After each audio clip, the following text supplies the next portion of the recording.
Buen día, seguimos para Parashat Vaera, donde quedamos en el capítulo 6, versículo 14. Estos son los jefes de las casas paternas. Dice aquí Rashi, puesto que la Torá precisaba presentar la genealogía de la tribu de Leví hasta Moshe y Aarón por Moshe y Aarón mismo, comenzó a reseñar el linaje de ellos según el orden de nacimiento a partir de Rubén, la primera de las tribus por orden de nacimiento. En el Midrash Psikta Rabati vi otra explicación por la que las tribus de Rubén y Shimón son mencionadas aquí, puesto que el patriarca Jacob había amonestado a estas tres tribus a la hora de la muerte.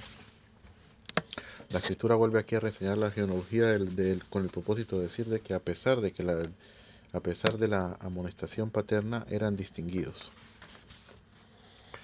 Y dice aquí los hijos de Rubén, primogénito de Israel, Hanoch, Palú, Hetzrón y Carmí. Estas son las familias de Rubén. Los hijos de Shimón, Yemuel, Yamin, Ohat, Yahin, Zohar y Shaul, hijo de la mujer Kenanit. Estas son las familias de Shimón. Estos son los nombres de los hijos de Leví según el orden de su nacimiento. Gershón, Kehat y Merari. Los años de vida de Leví fueron 137 años. Nos vimos cuánto vivió Rubén.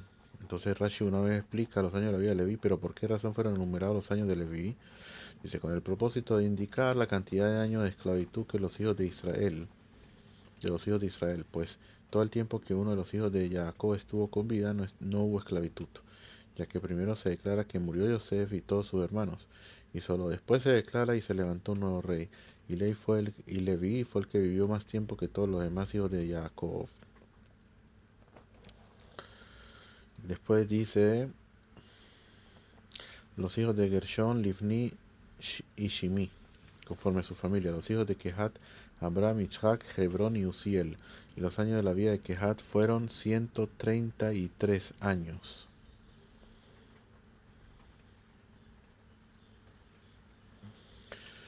Dice Rashi, a partir de este cómputo de los años de Kehat y Amram, aprendemos que con respecto a los 400 años de residencia en tierra ajena de los hijos de Israel mencionados por la escritura, que no tuvieron lugar exclusivamente en la tierra de Mitzrayim, sino que comenzaron a partir del día que nació Yitzhak. Esto se demuestra tomando en cuenta que Kehat fue una de las 70 personas que descendieron a Mitzrayim junto a Jacob. Ahora bien, haz la cuenta de todos sus años y de todos sus años de sus hijos, Amram, pues los 80 años de la vida de Moshe hasta ese momento, y no hallarás que suman 400 años en total. Además, hay que considerar el hecho de que muchos de los años de los hijos son incluidos dentro de los años de sus padres. Okay, y aquí trae la suma en total. Dice la suma total de los años de la vida de Kehat 133, más lo de Amram 137, más los 80 de Moshe hasta el Éxodo suman 350. Pero obviamente esta suma no describe exactamente los años transcurridos, puesto que en cierto número de años de Amram están incluidos en los de su padre. Y lo mismo con respecto a Moshe y su padre Amram. Rashi ya discutió la cantidad de los años de esclavitud en Bereshit 15:13 y lo hará más adelante también en 12:40. Seguimos. Los hijos de Merari, Malchi y Mushi. Estos son la familia de Leví según el orden de su nacimiento, y Amram tomó por esposa a su tía Yochebed, y ella dio a luz a Aarón y a Moshe. Los años de la vida de Amram fueron 137 años. Los hijos de Isahar, Korach, Nefek y Sichri. Los hijos de Uziel, Mishael, Elzafán y Sitri. Vamos a ver, dice Rashi, su tía Yochebed, la hermana de su padre. Yochebed era hija de Leví y hermana de Kehat. Dice, en general, siempre que la Torah habla de una dodá, o sea, de una tía, utiliza este término para referirse a la esposa del hermano del padre, tía política, no a la hermana del padre. Aquí, sin embargo, no es posible explicar este término de este modo, ya que en Bamidbar 26:51 explícitamente se dice que Yochebed era hermana de Kehat. ¿Sí? Entonces por eso, como era hermana de su padre y no de su madre, por eso la tomó como esposa. Esa es la diferencia. Por eso Rashi especifica que era la hermana de su padre. Porque de por sí se podría preguntar, la Torá en un futuro iba a prohibir tomar la tía como tal.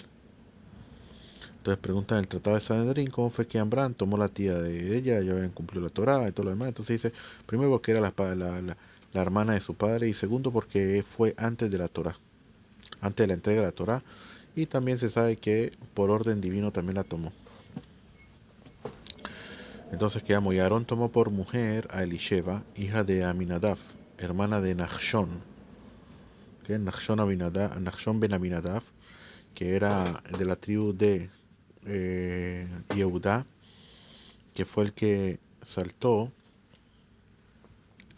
de primero hacia las aguas para romper el mar de juncos. Y ella dio a luz a Nadab, Abiú, Eleazar e Itamar. Dice Rashi, hermana de Nachshon, de aquí aprendemos que cualquiera que se casa con una mujer debe investigar el carácter moral de los hermanos de ella. Así dice, como se trata en el tratado de Baba Batra 110 Aleph. Ella me pregunta también con los hermanos de Rivka, de Rivka. Su hermano Labán, ¿quién era su hermano Labán? Entonces preguntan sobre eso también. Pero aquí es diferente porque Abraham vino, recibió también la orden por orden divina, ¿sí? De que ella iba a ser la mujer para Isaac. Los hijos de Korah, Hasir, Elcaná y Abiasaf. Estas son las familias de Korah.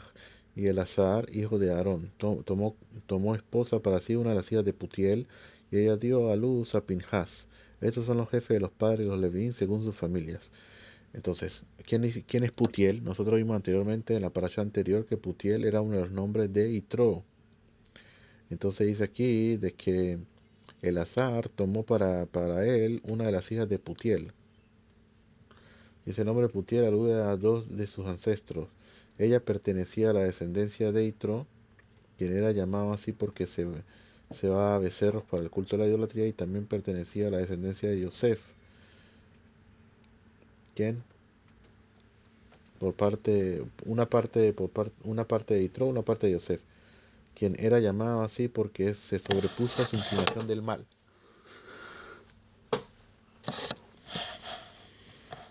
Ese era Shinshon explica también de que por qué dice que Eleazar tomó como esposa para sí una de las hijas de Putiel. ¿Qué viene a agregar? Para colocarlo como mal, como más. ¿Para qué? Y aparte de Putiel, de que Putiel tiene un nombre no es muy bueno, como dice Rashi, porque dice que porque se va a becerros para el culto de la idolatría. Ela, dice el Serashin Shom, al revés, viene a copiar eso, una de las hijas Putiel, para alabarlo, de haber dejado la idolatría y venirse a convertir. Estos son Aarón y Moshe, quienes el Eterno dijo, saquen a los hijos de Israel de la tierra de Mitzrayim según sus legiones. Estos son Aarón y Moshe, es decir, estos dos son lo mismo, los mismos que fueron mencionados más arriba, y a quienes Yochebed había dado a luz para Amram. Estos son Aarón y Moshe, a quienes el Eterno dijo, hay lugares en donde la naturaleza antepone a Aarón a Moshe, hay lugares donde antepone Moshe a Aarón. Ellos con el fin de decirte que ambos eran de igual importancia. Dice aquí abajo, Rashi no quiere decir que su igualdad de importancia se debía a que ambos poseían el mismo grado de sabiduría. Rashi quiere decir que ambos se trataban con igual deferencia, de Moshe a Aarón, porque Aarón era mayor de edad que él, y de Aarón a Moshe porque reconocía que su hermano menor poseía mayor sabiduría. Según sus legiones, dice Rashi, queriendo decir distribuidos según sus legiones. Dice Rashi. Ellos son los que hablaron al faraón rey de Mitzrayim para sacar a los hijos de Israel de Mitzrayim. Ellos son Moshe y Aarón. Ellos son los que hablaron, es decir, ellos fueron los a quienes se les había ordenado cumplir esta misión y ellos mismos fueron los que la llevaron a cabo. La Torá ya mencionaba que a ellos se les había ordenado cumplir esta misión. La repetición aquí necesariamente debe referirse al cumplimiento de la misma. Ellos son Moshe y Aarón, ellos son los que mantuvieron firme en su misión y en su rectitud desde el principio hasta el fin. Esta tercera repetición enfática de sus nombres no es necesaria ni para saber que ellos fueron los encargados de la misión de sacar a Israel de Mitzrayim ni para saber que lo realizaron. Por lo tanto, implica un comentario general sobre su actuación a lo largo de toda su misión, incluidos los 40 años en el desierto. Y sucedió en el día en que el Eterno habló a Moshe en la tierra de Mitzrayim, que el Eterno habló a Moshe diciendo: Yo soy el Eterno, di al faraón rey de Mitzrayim, todo lo que yo te he hablado, todo lo que yo te hablo. Moshe dijo delante del Eterno: Aquí que yo soy obstruido de labios, como entonces me escuchará el faraón. Sucedió, dice Rashi, el tópico de este versículo está unido al del versículo que le sigue. El Eterno habló. El contenido de este enunciado es el mismo enunciado ya mencionado más arriba. Ven, habla al faraón, rey de Mitzrayim. Pero como, pero como la Torá había interrumpido el tópico inicial con el objeto de enseñar la genealogía de Moshe y Aarón, en este versículo volvió de nuevo al mismo tópico a fin de recomenzarlo. Entonces el Eterno quería decirle: Yo poseo el poder para enviarte y hacer que se lleven a cabo las palabras de mi misión. Moshe dijo delante del Eterno: El contenido de este enunciado es el mismo del enunciado pronunciado arriba de aquí, que los hijos de Israel no me habían escuchado. ¿Y cómo va a escucharme el faraón? La Torah lo repite aquí porque había interrumpido el tópico inicial. Este modo narrativo de la Torah es semejante al que un hombre que después de haber hecho una digresión dice a su interlocutor: regresemos al tópico inicial. Entonces con eso hemos llegado al capítulo 7.